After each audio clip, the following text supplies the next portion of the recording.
It's really common for people's first experiences that they have some deep realization of the truth, and then it will seem to go, and over again it will come and go. And of course, your first instinct is to try and hold on to that state when you see it, because it's beautiful. It's something most of us have never experienced before. So we can naturally tend to grasp a hold of that, and also at the same time start rejecting our normal state of consciousness. And it's a really common question, so it's a really good one. The best thing to do is to realize that firstly it's going to come back by itself, because it is the natural state. Most people, like myself, that wasn't enough. I wanted to experience it all the time. So the quickest way is really to directly investigate and see, is it really going? Because just because I feel I'm experiencing that, is it actually true? Most of us take for granted the fact that I've experienced this state and now it's gone. If you can really look at that and begin to question, is that actually what's happening? We can slow down in that moment.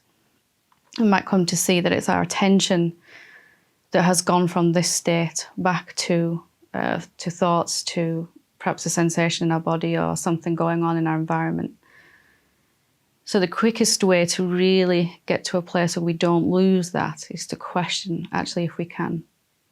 Over and over again, we'll seem to get it, lose it, get it, lose it, if we don't question this. With a bit of maturity and a little bit of inner searching, spiritually, we can come to see that it's never actually going, that state, that profound state of pure awareness, whatever you want to call it.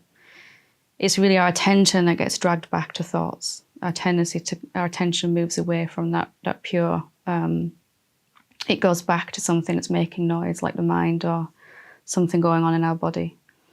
So if you can come to see that the attention is moving and not actually this state is coming and going, which is how it seems at first, then it's really back in your control then, because you can recognize that just because attention is moving doesn't mean I've lost it. Just because my mind is making noise and attention went there doesn't mean I have to suffer without this state. And as a relaxation then begins to happen within your being, it begins to, something begins to soften, and this state begins to come into focus more and more and more, that it's always present, that really I can't lose it. It begins to become your lived experience, rather than desperately trying to grab this and hold on to it, which is impossible to do. If you're like most people, you've had many experiences of slipping through your fingers the moment you first experience it.